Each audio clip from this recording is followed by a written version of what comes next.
Welcome to the Purple Rock Survivor podcast. We are reviewing the first post-merge episode of Worlds Apart, and Andy, it was magical. Magic like Jen finding an idol. I'm doing the magic hands right now, you just can't see it. Yeah, no, it was, hey, good stuff, right? Good post-merge episode. It was, and you know what? Let's just start at the very end, with Jen saving herself. For some reason, I was way more confident than I should have been that Jen was not going home. Yeah, no, look, all the indicators pointed that they were in trouble, except maybe a few small things in the edit. You know, it looked like they were leaning too heavy that it would be Joe, so they're like, well, it isn't going to be Joe. But that's just answered, you know, once they go to the immunity challenge. But I don't know if it's just us and we're reading it the way we want to read it, but it just feels like they're the stars of the season and everybody else is kind of the weirdos bouncing around them.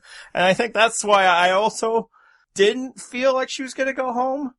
But you just kind of do the calculus and it's like, well, I don't know if they won anybody over. And they didn't. And it's like, and then Will really had me worried. And we'll talk about that in a bit. So we will definitely talk about Will in a bit. But yeah, I also wasn't outwardly nervous, although, you know, I did notice that, you know, my leg was still twitching a bit. So, you know, parts of me clearly was. But it's just like, it's not time yet. She's too awesome for it to be now.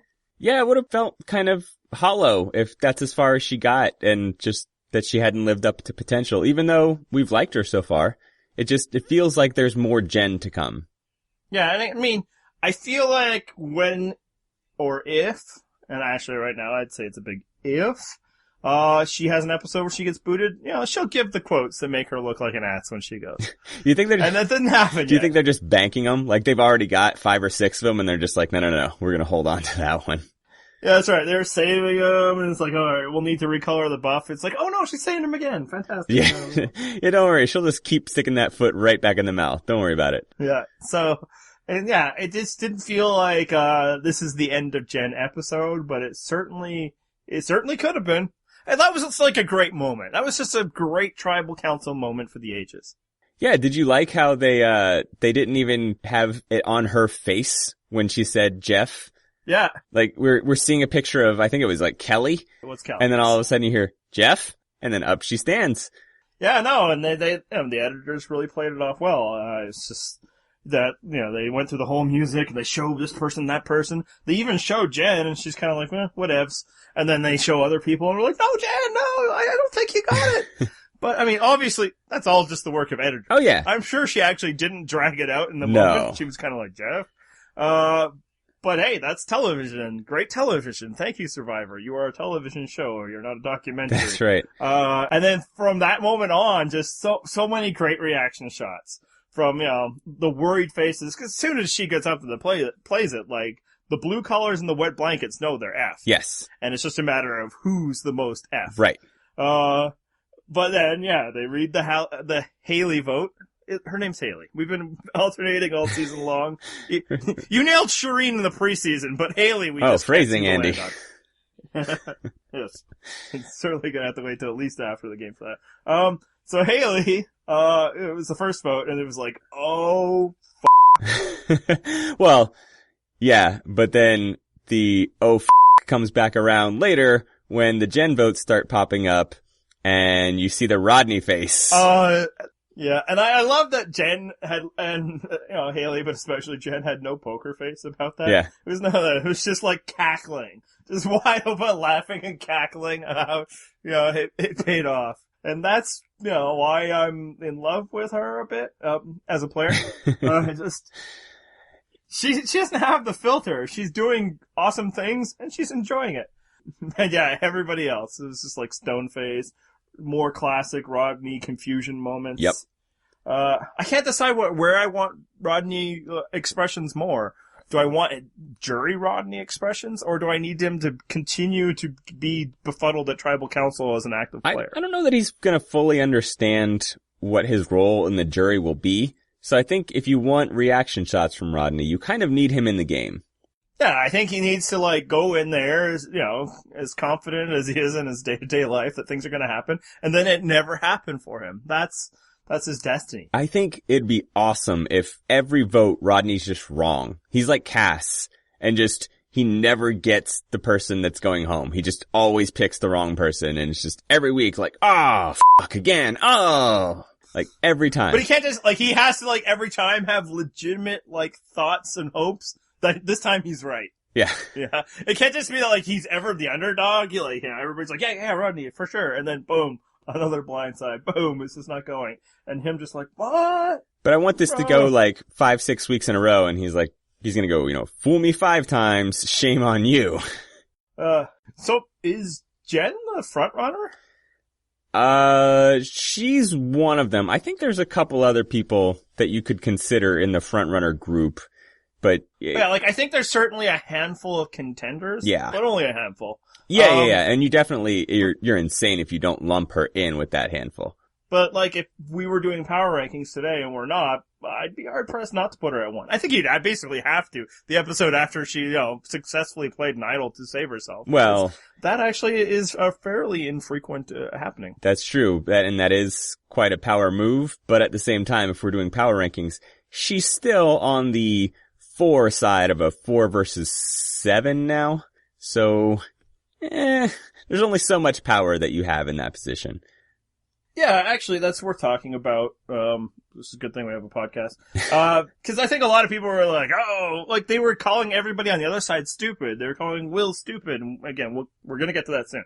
But at the same time, it's like, yeah, they had an overwhelming majority. Just somebody played an idol. Like, yeah, so I don't know if they're Jen's, to your point, in the driver's seat currently. But when you factor how well the night went for her, and how much the season seems to like that group, I feel like this is the start of many good things to come for them. Yeah, I mean, I won't lie to you. I spent a good portion of the rest of that night and then somewhat of today going, okay, so how can this be the I24 / Foa Russell's group overcoming the odds type scenario? Like just working out their path to the finish line. And obviously Shireen's in that 4 in my, delusional scenarios. Well, she was last night. Exactly. She certainly was more than Will was. Oh, was Will not 100% with the no collars? That's insane because, I had it on very good authority that Will was absolutely solid, airtight with the no collars. That he loved that group. He would never betray them. Yeah, I think I remember hearing somebody say that. I'll have to go back and check. I don't remember who. I've heard that, that guy that hasn't gotten a single prediction right and once thought Tony could never win Survivor. So, I mean, really, that guy's a moron. Yeah, I do want to point out, though, that last week I said that was only a group of 3 and somebody was like, no. I can't remember who it was, but someone was convinced that I was wrong. All right. All joking aside, let's get some clean audio here so you can make a cut. Use this whenever you want. I was completely wrong and you were right. That's going to be a go-to drop over and over again. In fact, when it happened, I'm like, no, Will, don't do this to me. I've been completely wasting my time with these stupid bonus video posts. Oh, don't worry, you have. There's a reason those don't make the show. And yes, it's key to remember that even the stuff that makes the bonus clips is part of an edit. So yeah, we're talking about Will now. Did he screw up or did he make the right move? How is it a bad move to go into such a large majority? I mean, if you're seeing that you're in a group of 4 or possibly even 5 against 7 or 8, better to be on the bottom of a group of 7 or 8 than at the bottom of a group of 4 or 5. So, why not move up a little bit and then hope something shakes out later? Plus, I don't think Will's that good at Survivor. He probably just went, hey, yeah, sure. I don't think he put a lot of strategic thought into it. Yeah, I think there's a qualification here, whether this is the right move. Because I will say that the knee-jerk reaction that I was seeing a lot was that, Will, such a dummy, why would you do that? And it's like, well, yeah, you might be thinking that because I think most of the people that we converse with are on, the side of the no collars or Shireen or whatever, right? So it's like, oh, how could you flip on the people we like, Will? But to your point, yeah, he went to the overwhelming majority. Yes. All those people voted against them. Again, an idol came out. And as a little, a note, before I get more into whether he should or not, we should all be thanking Will for his complete disloyalty. Because if he was loyal to the group, he would have told Jen that everybody was voting for Haley, and Jen would be going home. Like, it was only his disloyalty that saved them, and that was the one thing that actually had me worried, like, intellectually. Again, it just didn't feel like it was Jen's episode, but it's like, well, if Will's still on their side, like I told everybody he always would be, she's gonna give the idol to Haley. And in fact, it's like, is that why they're showing the scene? So that we can figure it out? But no, they're showing the scene so we'd find out why there was a random vote for Haley. But I don't think he made the decision to flip once he found out that the majority was going against him. I think he made the decision to flip when Rodney proposed that weirdo alliance to him. Yeah, you think Rodney got him with that first little 3-minute conversation? If it's not Rodney, maybe not at that moment, but like, if it wasn't Rodney, then it was maybe Carolyn or Kelly, but like, I think Will had made the decision to flip before knowing that all the votes were going to Joe. I don't know if that's for sure. It didn't feel like he was the last guy to go.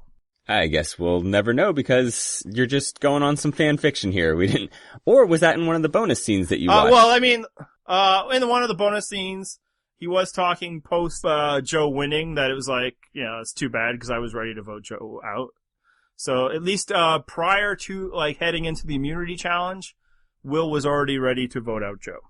And that's, he said that's why he was cheering for Mama C, and he just thought it'd be, inspiring for an old lady and her kids or whatever. Sure. But yeah, that he was disappointed to see Joe win. So I don't feel like it was kind of like a last minute, okay, everybody's doing this. So at some point, and then, I can't say whether it's Rodney for sure, but I can't say it wasn't Rodney. I think Will had already made the decision to flip. So that does make it maybe a little less like, that he was just surviving. At the same time, yeah, I mean, there's more people on that side than this side. And apparently, as much as we love them, Joe, Haley, Jen did not do enough to lock Will up. Oh, phrasing. Not the good guy. So do we want to talk about Rodney right now? Because I have thoughts on Rodney. Let's do it. All right. I kind of feel like if Rodney wasn't Rodney, would we maybe respect him a little bit more? I mean, he is, and he always will be, but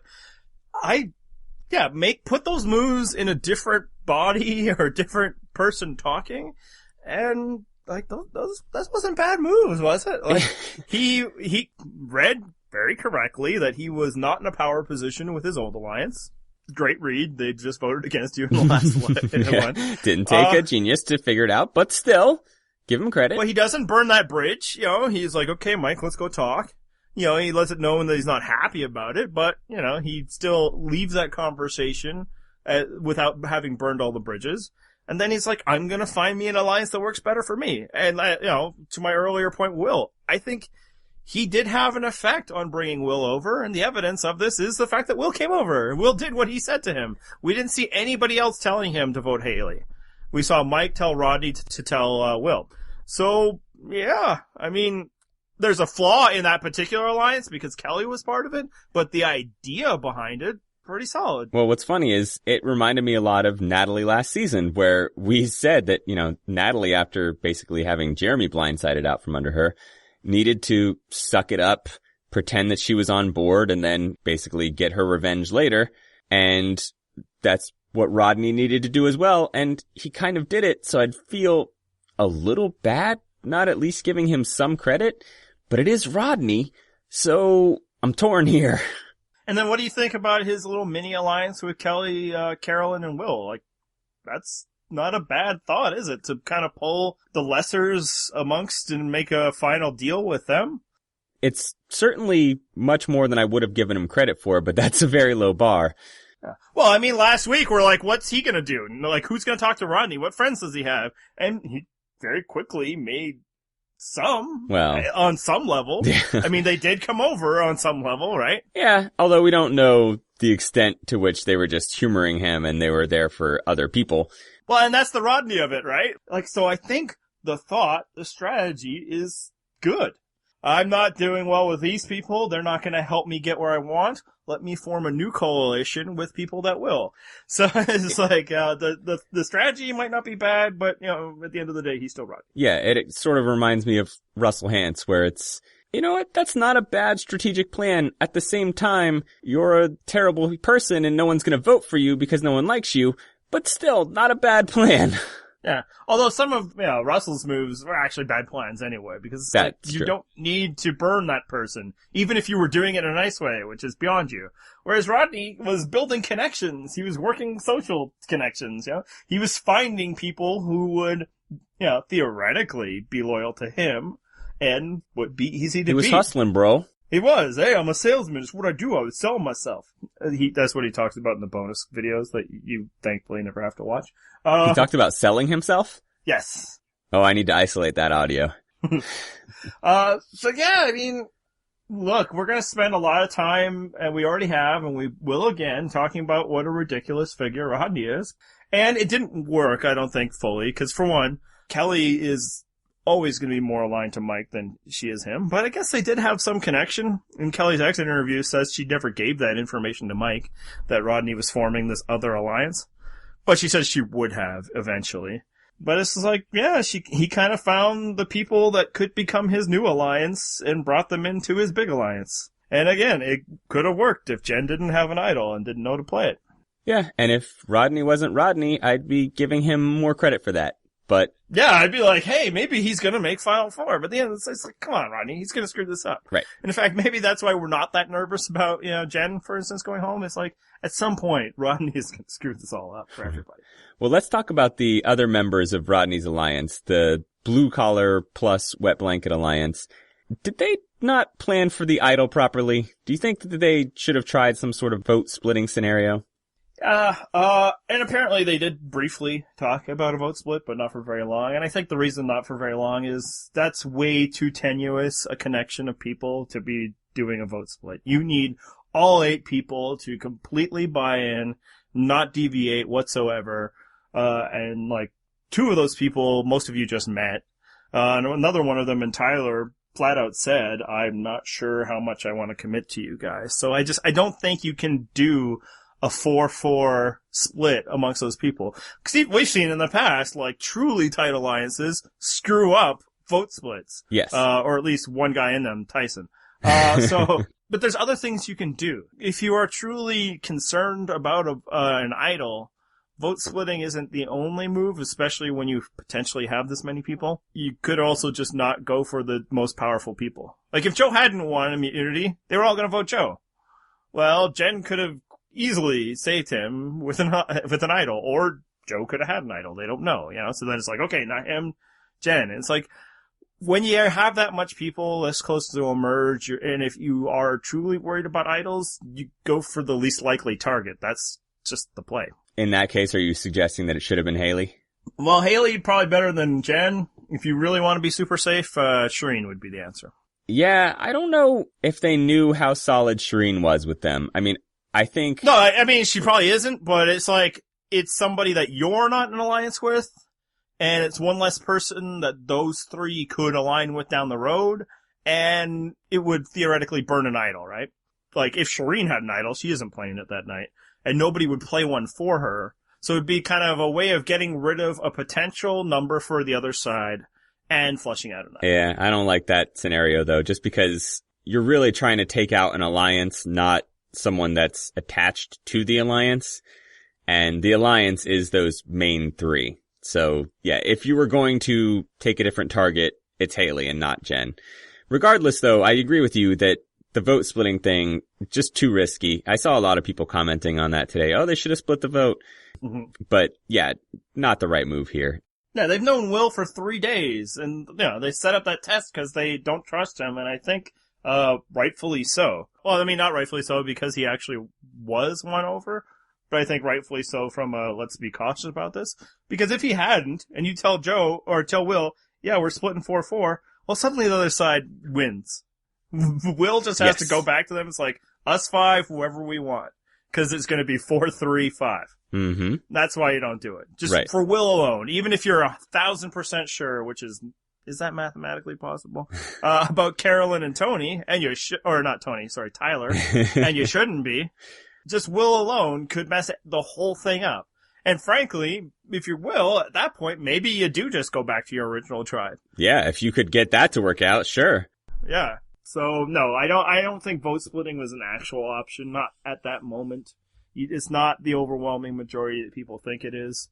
I mean, it turned out to be, but it's just way too high risk. So yeah, maybe Jen wasn't the right target for them, obviously, since she played an idol. But was Kelly the right target for the other side? I think so, and my reasoning is, first of all, they don't know for sure if anybody has an idol. I think Mike is the obvious target, but just from the read that I'm getting, no one dislikes Kelly that we saw. This is, again, sort of reading outside the edit here, but I suggested this last week, I think, that Kelly is sort of the glue of that alliance, and again, target someone they're not going to expect. I think Kelly fits all those criteria. You get a good target, and she's not who they're going to expect, so she's not going to play the idol, and if you take the shot, you're going to take her out. Yeah, and this is one of those where I think you need to trust the read of the people on the island. Jen, vocalized this, that she thinks that Kelly was, the glue. And I got that sense too. And as soon as she said it, it was like, yeah, I think you're right. Because, yeah, Mike would be the obvious target. To your point, obvious targets can be dangerous in an idol world. But more so, it's just, I'm not sure taking out Mike has the same destructive powers as taking out Kelly. Because, and Joe could have shared this information that we don't know, there was tension. There is tension between Mike and Rodney. Joe was there when, Rodney voted one way and the other guys voted another way. Right. You're not going to target Dan. Rodney, I don't think you want, like we predicted, him. I don't think you're going to want to take out Rodney. If anything shatters that blue collar tribe, it's going to be because of Rodney. So leave that agent of chaos in there and see what happens. Yeah. And we'll actually get to that when we get to predictions, because I have some theories on that. But yeah, to your point, I think Kelly was the one that everybody liked, and I think if you remove that, the hub, it could all come crumbling down, much like when Tyson went home in Heroes vs. Villains. Yeah, I love how you keep bringing that up. Well, it's instructive. It was a fairly big moment in Survivor history, but yeah, even in that, Rob going, I think would have just handed control to, Tyson coach. But Tyson was what kept Coach and Jerry in, and I think, yeah, to your point, Kelly, I think, is what might be keeping Sierra in. It might be what's keeping Carolyn. I think that one, actually, that math is pretty easy to do. There's a good chance that Carolyn and Tyler flipped over because Carolyn had a bigger connection to Kelly than she ever did to the young kid. Well, we should talk a little bit about the 2 remaining wet blankets, because they sort of ended up in the swing position tonight. Yeah, I think wherever they went was where it was going to go. Whether Will was going to do it with or without them, we don't know. I think there's a chance that he, was just ready to do it anyway. But that wouldn't have been enough, It was their 2 votes that formed a majority on either side. You were nice enough earlier in the episode to admit that you were wrong. I'm not going to admit that I'm wrong here, but I am going to concede to the people that have been claiming all along that Tyler is getting this winner's edit and he's some master strategist. You at least got some evidence tonight that Tyler might have a clue of how to play Survivor. I mean, I thought the conversations that they showed between him and Carolyn and then him and Mike were very good. He was very honest, non-committal with Mike. He basically laid out to him like, okay, here's my thoughts. I think he approached Mike in the right way and didn't let Mike just throw him some platitudes and say, yeah, I'm fine with that, whatever. I think he sort of made Mike work for it, and I think that probably helped convince Mike that Tyler was with him. And just in general, solid performance from him tonight. Yeah. So since I don't have the bias that maybe certain people on this podcast have, I'll give you my honest assessment of Tyler up until this point. The people that have been saying winner's edit are completely projecting. All right. There's been no winner's edit for Tyler. No. But I think he's had moments throughout the season, and last night especially, where it's like, there are tools there. He hasn't put them, he hasn't put them together yet, but, the way way people feel comfortable approaching him, the way that he is not, freaking out and being annoying, like he wasn't a character at all. It's like, he could do it. We don't know. So when you're listing people who can't win, you shouldn't touch Tyler. When you're people that say they can, it's like, well, he has not closed any doors yet. And I think that's what we saw. He didn't close the door until there was make your joke. I know you're dying. Yeah. You know where he did close the door? was in the Key Party that he apparently attends. I love that Tyler throws out a Key Party reference and yet sees naked people and is covering his eyes. Come on, even you have to admit the Pooh Bear look is just weird, man. It wasn't just that. It was Max, too. He's like, oh, God. Like, he's so disgusted by nudity, but he thinks, swinger parties are hilarious. Everything in its right place, okay? So the wild debauchery is, in the 70s households. But yeah, I think so, and that's where Tyler's been doing. And to throw, people were saying Carolyn's playing well and that we're haters. We don't like her. That's true. I put her in the 0% club last week. None of that's a judgment on her gameplay. That was a full judgment on her edit. That she is just never seems to be enjoying a single moment from what we are shown in the episode. She actually does get some lighter-hearted moments in bonus footage, which actually just helped me finish. Like, if they wanted to make Carolyn seem more likable, there must be material there. People who just met her are already calling her Mama C. So I think people there probably like her. I think she's done okay for herself strategically. She was a frickin' boss in that challenge. Yes. She's still not gonna win. And full credit to her for doing a great job in that challenge. But the Mama C thing, she could have been introducing herself and just being like, oh, just call me Mama C. And then everybody's like, okay, I'll call you Mama C. We don't know. No, but I think it's a positive indicator from all we have. It might not be everything, but yeah, she's doing all right for herself in the game, especially for her position. And I think, yes, her and Tyler did a pretty good job with their swing vote. They found the majority. And more than just the majority, if you're looking at those two groups of people, which one do you think you'll have more success taking over? Yeah, I will agree with that. If you're picking a side in that and you are clearly the swing vote, pick the side that's going to be much more fractured, where you can already see the cracks just weeks in advance. Yeah, and I think what's also good about it, and we'll use Tyler's approach because we never actually saw Carolyn negotiate. I think he didn't say 100% I'm with you. It's like, okay, find me a deal that works for me, we can work together, and then we can work to build trust. So if he wants to flip again next week, I don't think it loses him all the jury votes in the world. I think they get to stay as swing votes for a little bit of time here. Traditionally in Survivor, being viewed as the swing vote has been very dangerous, but I think it's different in a 3-tribe scenario. Yeah, and I think generally, if you're the swing vote, there are ways to navigate it. And the way to navigate it is to not shine a fucking spotlight on the fact that you're the swing vote. And I don't think they really did. I think they played it low key, the wet blankets that is. And yeah, Tyler was very non-committal. He approached that the correct way so that he's not going to burn any bridges if he flips later. He can just be like, you know what? As I told you, make a pitch that works for me. You didn't do it, so I flipped. So people kind of understand that. It doesn't seem as much of a betrayal. Yeah, and it's a less of a betrayal than Will. It's a betrayal, right? Will was with these people in the beginning, and then he flipped. Carolyn have no loyalty to any of these people, Tyler tried last week and they, said no. Carolyn maybe a little bit, but still not quite the same. So, and that's where I think the 3-tribe format is people will recognize that they are kind of free agents and they're, it's your job to win them over. Whereas, if you're winning Cochran over, in South Pacific, the side that loses him are going to feel betrayed because, he was part of their tribe. And that's why I think you can be a swing vote. To your point. Yeah, you don't completely advertise it. You don't do the taunting, maybe, I don't know yet, yes, like Sarah did in Cagayan or the original one in Christie in the Amazon. But it wasn't that. It was, I'm interested, but, and I think that could work. There was one other person that had the possibility of being a swing vote, and she decided to go the other way. And that would be Shireen. Oh, thank God we're finally talking about Shireen. Yeah, so maybe I should just give a quick opinion of Shireen and then what? Just go fill up my water? Maybe watch an episode of Brooklyn Nine-Nine? What do you think here? Give me a good 20 minutes and then come back and check on me. Make sure I'm still here. But yeah, so at the end of the episode at Tribal Council, she's like, I don't think I'm the swing vote. And it seemed like she was stating quite clearly that, she has picked a side. Was that the right move for her?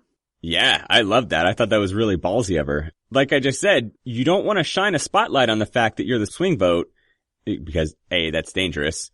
But B, saying, I just want to be clear, I'm not a swing vote is basically publicly pronouncing your loyalty, whether you have it or you don't, to that group of no-callers. So I think it's a wise decision. And then, and this is a more minor consideration, you also don't want to give the editors that easy soundbite that they can use when you're going home. You know, I'm the swing vote, and then they'll just drop that in on the episode that you go home. So yeah, but she did give them that soundbite. You watched the bonus footage. I know you don't watch many bonus videos, but I know you watched the Shireen ones. So that one exists as well. But no, I mean, I think one thing that we don't know for sure, but we didn't see anybody else approaching Shireen, right? Like, we didn't see the other side trying to court Shireen. Well, you just talked about the bonus footage where she talks all about talking to various people that were trying to court her. Well, I think it was more theoretical. Like, I could talk to these people, but... How dare you? And maybe there was some conversations, like, hey, what's up? But at the same time, I gotta feel like the other side probably felt like they had enough, and at that point, why share more information than necessary? And if she didn't have the option of flipping, then yeah, announce that you're with the side so that they feel like, yeah, you're one of us, cool. Like, Ozzy was basically able to do that in Cook Islands, right? For the longest time, he was the outcast on that tribe. They were like, hey, let's get rid of Ozzy as soon as we lose. Maybe we should throw a challenge to get rid of Ozzy. And then Penner and Candace flips, and he's like, us! It's us four! The other, and they're like, oh, sure, Ozzy. Wu did that, in Kakian, where, they blindside Cliff, and then Lindsay quits, and then, Wu is like, it's all about us here, us the team. We're like, yeah. Always been solid with you guys. So, and, Shireen could have been doing something like that, where she's like, yeah, I've picked a side, and they're like, alright, cool, I guess you're on our team. I hate you so much for comparing Shireen to Wu, by the way. Well, which do you like better, Wu or my Philip Shepard comparison? Wow. It's a real Sophie's choice you gave me there. She's moving up, I gotta say. I mean, they're both, second place finishers, so I don't know. Which I still think is her best option at this point. Anyway, you want to talk about Shireen, go ahead. That was really just about the extent of my thoughts, other than her discussion of the tribe name, which we haven't even mentioned yet, by the way. Well, let's mention it now. You're coming live from America. I'm talking from Canada. Let's do this. Yeah, do you guys have any obnoxious names for your country? No, of course we don't. We're not obnoxious. You don't have the Canadian version of rednecks up there? Oh, we probably do, but it's Are the Newfies different. your rednecks? I forget. I don't know your Canadian culture. No, the rednecks are the people from where I live. Oh, okay. I like to picture you as the Canadian redneck with your overalls that are covered by a North Face jacket.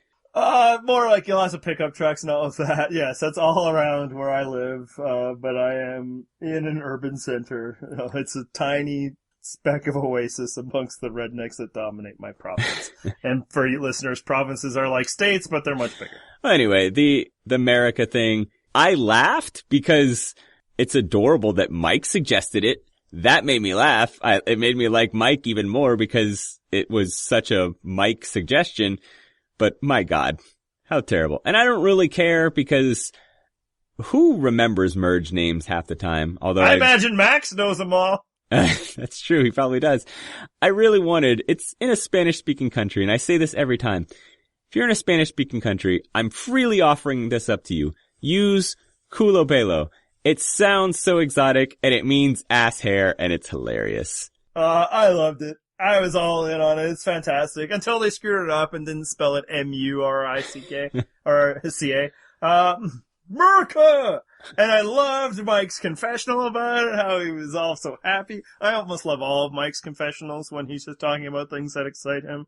Just his big dopey grin is like, America! Oh, it's fantastic. Well, Haley's confessional, though. I know! She suddenly turned into like an Aaron Sorkin character or something. She was the gushing patriotism bot. Where did that come from? I know. That reaction, those reactions I didn't like as much. There was, bonus scenes where like Kelly's talking about how great it is, but of course all the blue collar people liked it better because blue collars are more American, blah, blah, blah. Sure. Like, I'm not gonna miss watching another Kelly bonus video. And I don't even have to see her at Ponderosa. Sorry, Kelly. But, like, if I was there, and somebody suggested, I would like, yes, it has to be that. Well, that's the thing is, I would have done the exact same thing. Then I'd been like, okay, producers, I need a confessional right now. Let's do this. But my confessional would have been like laughing, like this is hilarious. It would have been like post-ironic for me. Whereas Shireen was a wet blanket in that moment. Far be it for Shireen to sit around talking about weirdo behavior and things that annoy people, because it must be awful to sit with somebody that's always nattering on about something that you don't care about. I don't even know how to respond to that. But it's just like, what I would have liked is, like Jen giving a confessional about how freaking stupid it was. Cause it was delightfully stupid. This might be the only post-merge tribe name that I ever remember. What about, I'm trying to think I guess Merlonio or No Bag. Although, Yeah. frankly, I didn't actually remember No Bag, just people have been bringing it up. Yeah, the things that you remember are the ones that were equally terrible. Yeah, and here's my final point about, post-merge tribes. Why? They're not a tribe anymore. The tribe phase of the game is over. Who freaking cares? It's just so they have something to put on the buff that people buy, right? Right. And they just want to be able to make some ridiculous merge flag and give them some art supplies and some time to kill. Yeah, but yeah, if I ever made Survivor and there was the big talk about whatever, I'd be one of those people just sitting there like, I don't care. Somebody else say something. And they'd think, oh, I've totally outsmarted them by getting them to name it after my mom. But like, yeah, sure, who cares? I don't care. I will never refer to us by that name, so whatevs. I care about it 0%. Ooh, what a transition, Andy. I dug that one out. Yeah, so 0% Club, where we every episode talk about who has zero chance of winning the game. And for you sports fans out there, we're going to let you know that this is the final 0% Club of the season. Yeah, I think generally we retire right around this point, either at the merge or just after. Basically because we've usually filled it up so much that there's just no one else to add. It's been pretty clear that there are certain people who will have a chance to win. And again, we've usually thrown in everybody else. Yeah, like even if after this point, some people emerge, it was like, oh wow, they're not going to win. It almost becomes less fun to talk about the rest of the season if you only cut it down to one person. Right. And if it gets to an emergency point, probably at some point at Carambola, we would have been like, everybody not named Cochran. Right. But yeah, right now, left in the game, we both have Will, Rodney, Dan, and Carolyn. And then I also have Shireen. I think another reason why we might be ending this a week early is we didn't nail a lot of the pre-merge boots. We both had Nina and you had Joaquin. But, so, do you have anybody else you'd like to add before we close up shop? No, I actually am feeling a little better about not throwing Tyler in there at this point. But in general, this is not a game about picking the pre-merge boots. This is just people that don't have a chance to win the game. They're two different things. Again, I'm not worried that, we haven't named too many people. It's just, there's a lot of people left in the game that we have in our 0% club. Yeah? Whereas if some of them had been eliminated pre-merge, there'd be more contenders left. I actually do have one more name to throw in before we close up shop. Alec? Because I'm throwing Alec in. Okay. Yeah, I wanted to make sure that didn't happen. But there's been two largely invisible players throughout the season. Mm-hmm. Kelly being one of them. Yep, I think you know where you're going. Sierra was the other. And I've been holding off on this because we didn't know. And there was enough intrigue there with her reaction to the Lindsay vote that maybe she could do something. This was her chance to do something. She did nothing and she was barely present. We've been through too many episodes, too many moments of the season where Sierra has been absent, has been no effect on the season. We're at the point where that's unacceptable from an editing standpoint. Were she the winner? And the reason why it's fine is that she is not the winner. So from an invisibility standpoint, I say Sierra has 0% chance of winning. Yeah, that was the only one that I actually debated. And for the exact same reasons, she's getting a little Cowboy Rick / Purple Kelly edit going on. I had, I should say, hopes for her doing something, but we're really not seeing her. Yeah, at this point, what could she say? What could she say that would redeem her? No, so she gets to a final or a final jury. Oh, okay. What has she done? And and obviously there's still a lot of game left. but it kind of feels like she should have been starting to do some of it right now. Like, if that arc of the revenge of Sierra was ever going to happen, we would have seen at least seeds of it last night. And maybe last night wasn't the right time to jump, but at the same time, I'm not sure it wasn't. Like, if she was really going to flip, wouldn't Joe factor into her plan somehow? Wouldn't making bonds and connections with, the other young people be part of it? And she seemed to be like, no, I'm good. I'm just going to stick with the blue collars for a while. Yeah, I just think she's basically in invisibility mode. Yeah, but mostly, it is an edit thing. Yeah, once you see her becoming a large part of an episode, that's the time to just assume it's going to be her that week. Which, by the way, how odd was it that this was Kelly's boot episode? I think we saw Kelly twice, maybe 3 times, which again is kind of a lot for Kelly, but didn't seem like a boot episode where you can at least count on getting some FaceTime in your boot episode. Yeah, shout out to everybody who kept saying that, oh, watch out, Kelly's going to do really well in this game. I really like Kelly, and giving our friend Matt crap for putting Kelly in there too early. No, we were right. And especially Matt. She's underfeatured because she was booted out in a rather unceremonious way. She was not the target and she went home. Yeah, I'm just surprised. Usually if you're going home, you get a little bit more of an edit going. Yeah, I think probably because the edit they were trying to sell is, this person who is awesome is in danger. Or these people, because first Joe, then Jen. But regardless, I'm okay with my prediction. Predictions. We should talk about those. Hey, we should. We're terrible at them. Well, I'm slightly better than you. Yeah, you got 1 on your second choice. That's right. And our listeners got 2. Yeah, and oddly enough, we both ended up at the same place last week. We were wrong once again. I feel like this time, though, I think Mike is the target. I think the preview scene that we saw is Rodney is like, oh, I gotta take this over. I gotta take out Mike, I gotta become the leader, which I think is gonna happen. And I think the no-caller types are gonna be like, yeah, Rodney, you gotta become the leader of that alliance. Let's all take out Mike. And I think he might be the next one to go. Yeah, like I said earlier, I do think Rodney is the agent of chaos that's gonna break things down. And, I mean, because I'm tired of thinking that we've been getting the multi-episode arc of the fall of Rodney. So that's probably why it's going to be him. Now that I'm moving off of that. Right. Oh, man, I was actually going to pick Mike too, man. Oh, we'll see. This is what happens when you let me go first. Yeah, well, I usually don't, is the thing.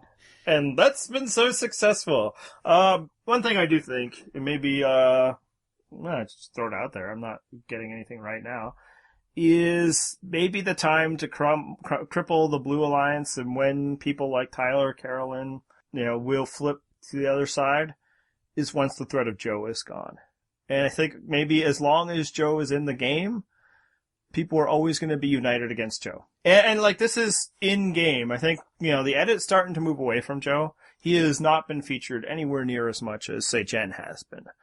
But I don't think it would take long for the show to ramp up a Joe winner edit, Right now, when they want to talk about Joe, they just get anybody on the island to talk about how awesome Joe is. Right. So clearly they think of him rather highly, and they think of him dangerously. And Joe right now could be like the Spencer or whatever, that threat, that external threat that's holding a group that would otherwise splinter apart.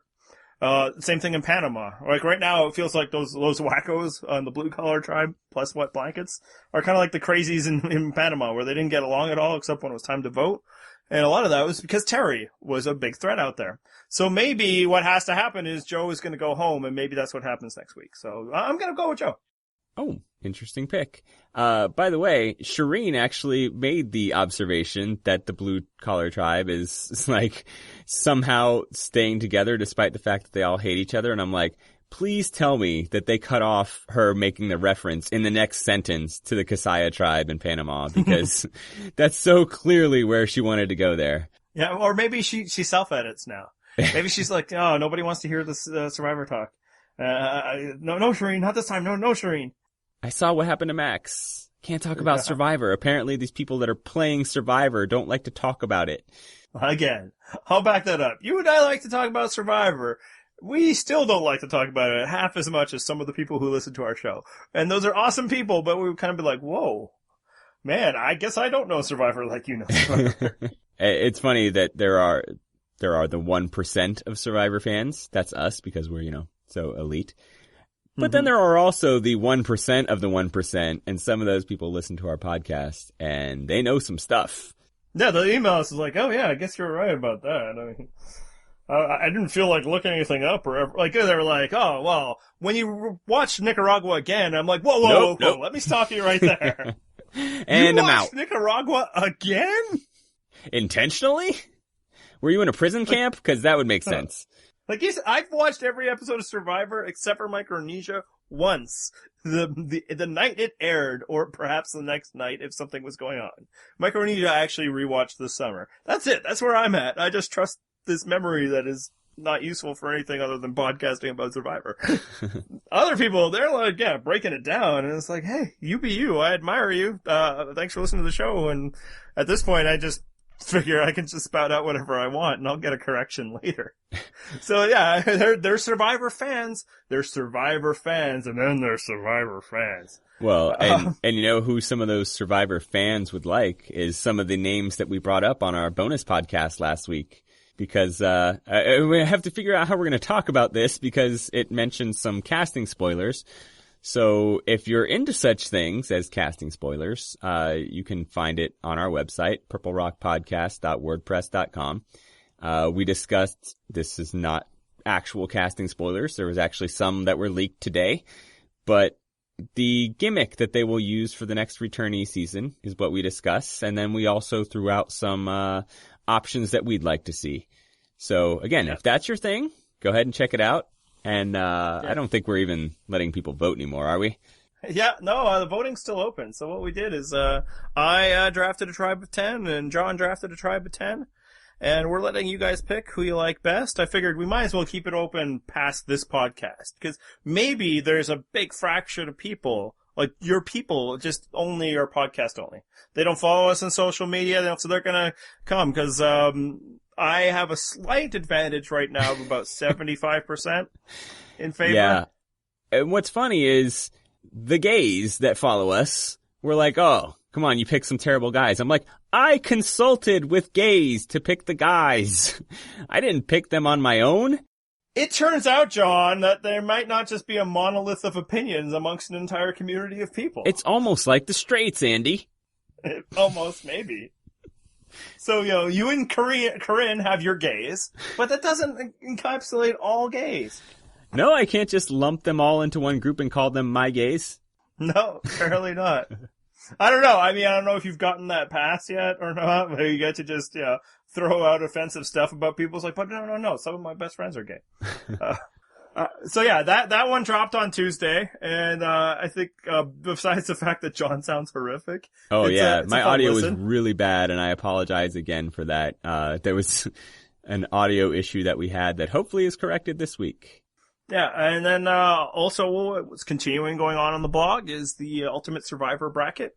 We are currently in the Sweet 16 round, where we're going to determine who will be the final 8, because that's how math works. Yes. And because we're down to 16 here, there's some tight matchups here. Oh, there was some tough decisions too. I mean, even the ones that are somehow not close votes right now were tough decisions. I actually thought Sandra versus Cirie was probably my toughest choice, and it's a blowout right now. Sandra is destroying Cirie.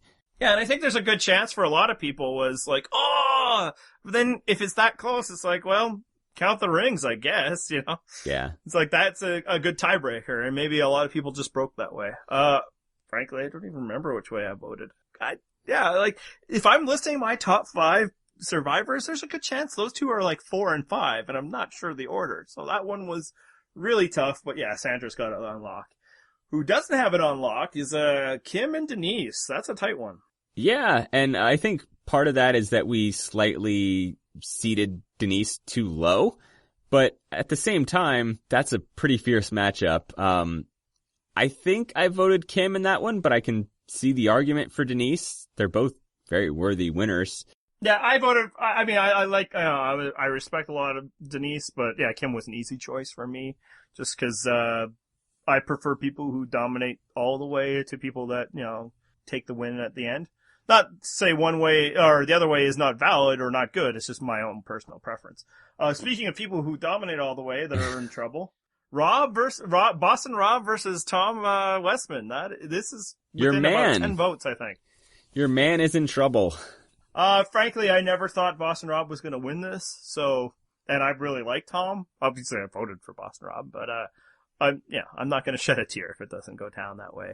Yeah. Boston Rob is hated by just as many people as he's loved. So a format like this, where it's binary choices of him versus him, just like in All Stars, it's easy just to be like, screw you, Rob. I'm voting for the other.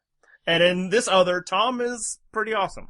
He is, and this one was actually tied at 111 votes each at one point. Yeah, earlier when I looked today, I think Rob might have had a 10-vote lead, but there's going to be an influx after this podcast, and maybe Yes. all those Russell Hantz people that were trying to stuff the ballot for him at the end of last week decide that they were going to do the same for Rob. How obvious was it when there was 75 more votes in that poll than any other poll that we had? Yeah, and also it's just like I wasn't even looking at that one. I was like going in to look at I think Todd and JT, because that had previously been close. And I decided to click on the others, like, whoa, what just happened? And here's the thing, I don't think Russell ever caught Earl. So even with all their vote stuffing, it's like, sorry guys, nice try. Yeah, and then our last close matchup that we have is, I'm kind of surprised by this one, Parvati versus Todd. I think it might be the same sort of backlash that you see against Boston Rob is happening to Parvati here. Yeah, to a lesser level. People don't dislike her the way they dislike Rob, but I think it's starting to get that way. I think for too long, people have been hearing that Parvati is the best ever. I think she won Rob's poll twice now. And nobody on the internet ever wants to be told the way they're supposed to think. And it's way too obvious. Screw Parvati. She, not in the way that people would like to. So I think there's a little bit of anti-poverty sentiment, and I think there's also just a really strong pro-Todd group out there. Actually, it sounded like you said anti-poverty. I was like, oh, how Canadian That's of right. you. I am anti-poverty. Down with poverty. I think Todd has his backers, and they're mobilizing. Parvati is, this one isn't quite as close as the other two, but if you Todd backers flood the polls one more time, you might have a shot at it. And that would be weird, because from the inset, I looked at these and I thought Parvati in the Final Four was the easiest bet of all of them. Yeah, she seemed to have the most certain path to the finals. But we'll see. Polls will close on Sunday, and then we'll have the next round will go up on Tuesday. You can actually see a preview of it Monday. Our graphics guy at Sil Visual will give us a new bracket, and he'll give us a preview on Monday.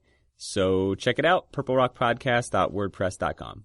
And if you'd like to contact us about any of your thoughts of this episode, the bracket, the episode we recorded on Tuesday, John's fanboyish fawning over Shireen on these accounts, you can do so at Twitter, at purplerockpod, or email us, purplerockpodcast@gmail.com. There you go. You actually got our email address right for once. Good job, Andy. It's a 50-50 shot. Way to earn that podcasting money. Wait, you're getting money for this? Oh, let's wrap this thing up. Theme music!